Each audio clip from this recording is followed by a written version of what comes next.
मुझे इंतहा खुशी है इस बात की, राहुल जी आपसे तो प्यार है ही, ये तो बता नहीं सकता मैं, लेकिन ये एक एक आदमी आपसे बहुत प्यार करता है, ये आपको सुनाओ। आपका जो आजकल जो आप चलते हैं ना, आजकल ये चलते हैं ना, ऐसे चलते हैं ना, तो लगता है कि हमारा लीडर इस समय इनको सबको दबा देगा।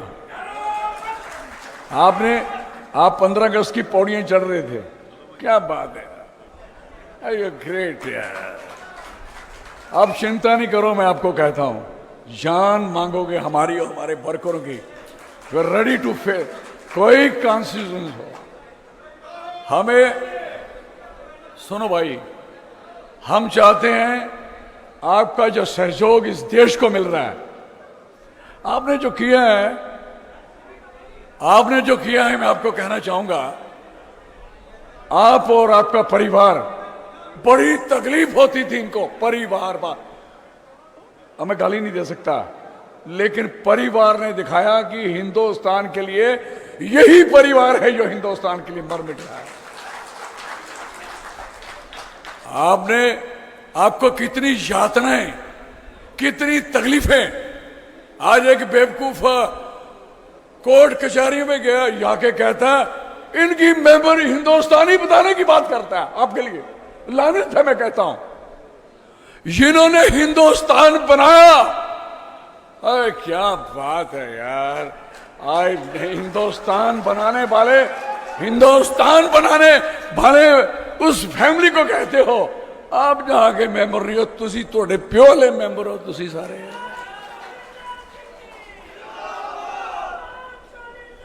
मेरा नहीं लाना। राहुल जी ने क्या कहा था उधर भारत जोड़ो यात्रा में, मैंने आपका सुन लिया है नाम, अब नहीं लगाना। मेरा नाम लगता है तो मुझे 4 कदम में पीछे चला जाता हूं यार, अफसोस है यार, प्यारी सारी यार। कोई बात नहीं, आप मुझे कह रहे कि आपकी क्या वो क्वेश्चन कर रहे थे कि अलायंस ये वो दिस, मैंने कहा मैं बेताज बादशाह हूं, ये मैं इसके बातें मैं कुछ नहीं कह सकता। ताज वाले लोग कहेंगे कि हमारा अलायंस कैसा है, कैसे चलना है, किसको रखना है, किसको नहीं रखना, जो मेरा प्रोगेटिव नहीं है, मैं how I can say that. इसलिए मैं अपनी लिमिट में रहता हूं।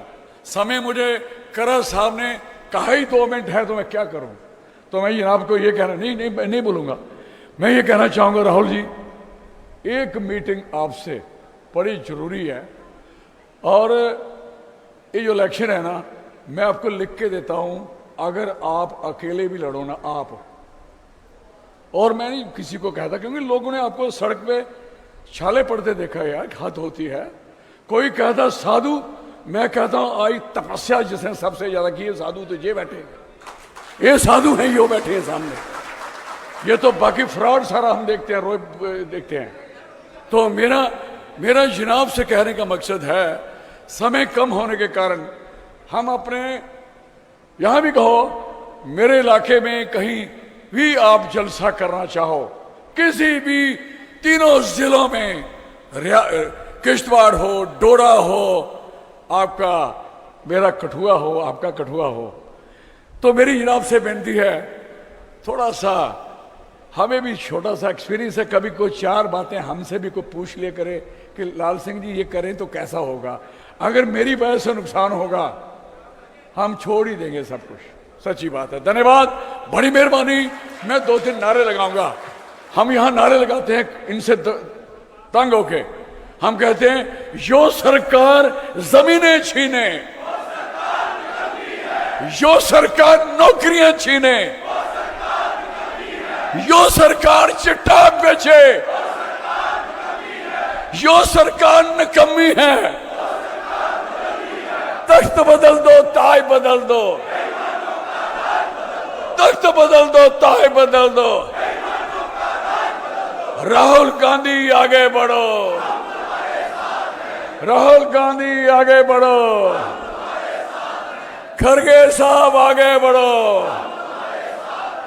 बैनू साहब आगे बढ़ो, कहना पड़ेगा, मुझे लगा कहना ही पड़ेगा। धन्यवाद चाहिए।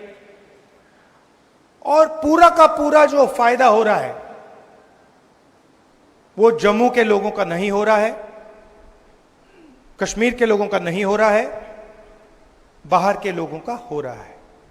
चाहे छोटे, मैं स्टेट का नाम नहीं लूंगा, चाहे छोटे कॉन्ट्रैक्ट्स हों, बड़े कॉन्ट्रैक्ट्स हों, सरकार में पोजीशंस हों, आप लोगों को कोई फायदा नहीं हो रहा है, आप लोगों को सिर्फ नुकसान हो रहा है। इसलिए हम चाहते थे कि चुनाव से पहले आपका स्टेटहुड आपको वापस दिया जाए। अब ठीक है, इन्होंने चुनाव पहले कर दिया, मगर हम अभी भी चाहते हैं कि जल्दी से जल्दी आपके स्टेट की लगाम आपके हाथ में वापस दी जाए। मतलब आपको स्टेटहुड एक बार फिर से मिले। आपके बीच में, मेरे बीच में आप रिश्ता जानते हो, ये राजनीतिक रिश्ता नहीं है। जैसे मैंने कहा, मोहब्बत का रिश्ता है, पारिवारिक रिश्ता है। मेरा परिवार आपके स्टेट से ही आता है। तो आपको यह सोच के चलना है कि दिल्ली में आपका सिपाही मैं हूं। जो भी आप चाहेंगे, जो भी आप चाहेंगे, मेरे दरवाजे आपके लिए खुले हैं। आपको सिर्फ ऑर्डर देना है और मैं यहां हाजिर हो जाऊंगा।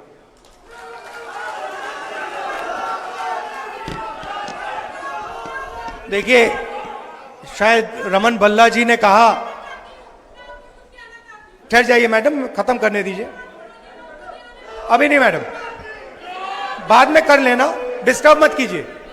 रमन भल्ला जी ने कहा, उन्होंने कहा कि देखिए मैं कांग्रेस पार्टी का सिपाही हूं। रमन भल्ला जी, आप सिपाही नहीं हैं, आप कांग्रेस पार्टी के जनरल हैं।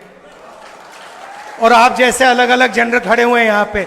सिपाही तो ये है, कार्यकर्ता। और मैं चाहता हूं कि जनरल की भी रिस्पेक्ट हो और सिपाही की भी रिस्पेक्ट हो।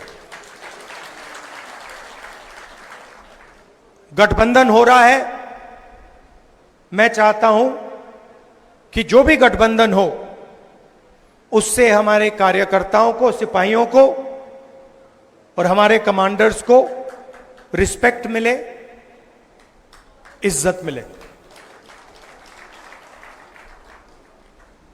आप लोग हमारे लड़ते हो और यह विचारधारा की लड़ाई है। कांग्रेस पार्टी की विचारधारा और आरएसएस की विचारधारा के बीच में लड़ाई है।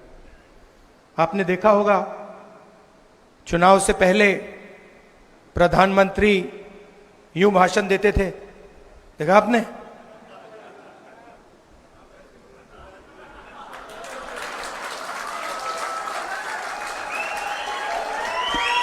मैं आपको बता रहा हूं, आप गलत फहमी में मत हो।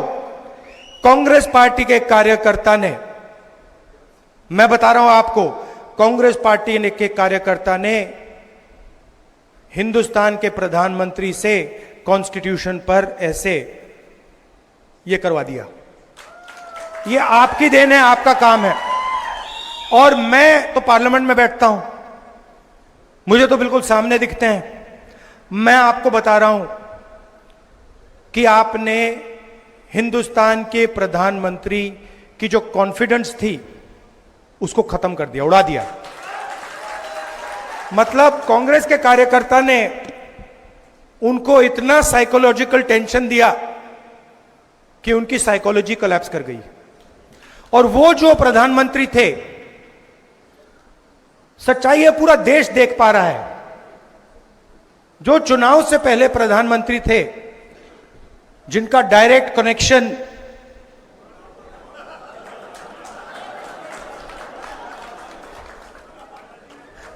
डायरेक्ट कनेक्शन जिनका ऊपर था वो प्रधानमंत्री नहीं रहे। और ये आप लोगों का काम है। क्यों?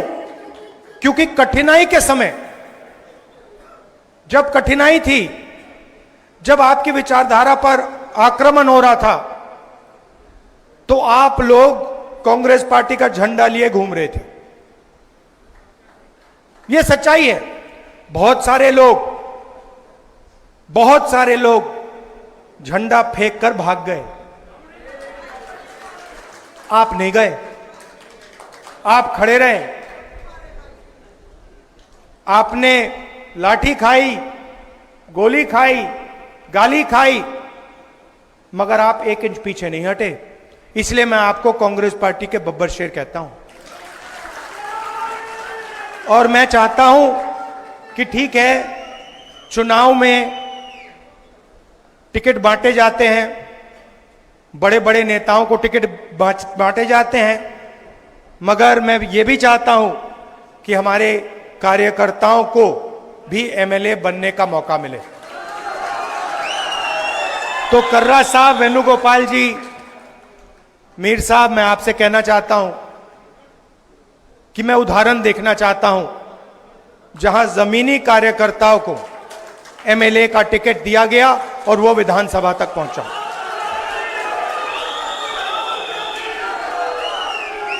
पूरे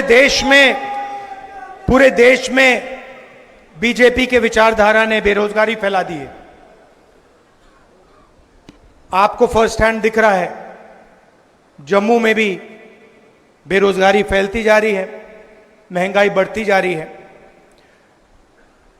पूरे देश में हम इनसे लड़ रहे हैं। जहां भी आप नोटिस कीजिए, चुनाव के बाद जहां भी ये कोई बदमाशी करने की कोशिश करते हैं, जहां भी बदमाशी करने की कोशिश करते हैं, हम उनको वहां सामने खड़े मिलते हैं। ये लैटरल एंट्री का किया ना इन्होंने, अदानी जी की मदद करने की कोशिश की ना, वहां पे हम खड़े हो गए, उसको कैंसिल कर दिया। तो हम इनको छोड़ने वाले नहीं हैं। अगर इन्होंने थोड़ी सी भी बदमाशी की, कांग्रेस पार्टी के सारे कार्यकर्ता इनके सामने खड़े दिखाई देंगे और जो गलत बिल एक पास करने की कोशिश करेंगे, उस बिल को हम रद्द करवा देंगे। हम ऑपोजिशन में बैठे हैं, मगर सरकार को कांग्रेस पार्टी का कार्यकर्ता चलाएगा। आप सबका अच्छा देखिए, एक और लड़ाई है। जम्मू का कल्चर है, जम्मू की हिस्ट्री है। यहां माता वैष्णो देवी की ये जमीन है। आपका जीने का तरीका है, आपका सोचने का तरीका है, वो अलग है। जम्मू का अलग है, केरल का अलग है, कर्नाटक का अलग है, उत्तर प्रदेश का अलग है। हम चाहते हैं कि हर जगह का कल्चर, उनकी हिस्ट्री, उनकी भाषा, इन चीजों की रक्षा हो।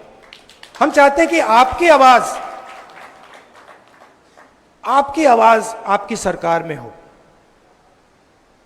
और जो आप चाहते हैं, जम्मू कश्मीर के लिए जो आप चाहते हैं, जो आपके दिल में है, वो हो।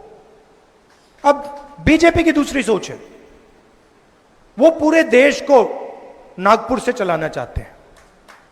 वो सोचते हैं कि रिमोट कंट्रोल से पूरा देश चले, चाहे जम्मू कश्मीर हो, चाहे महाराष्ट्र हो। भैया, ये जो आप शिकायत दे रहे हो ना कि बाहर के लोग पूरा का पूरा फायदा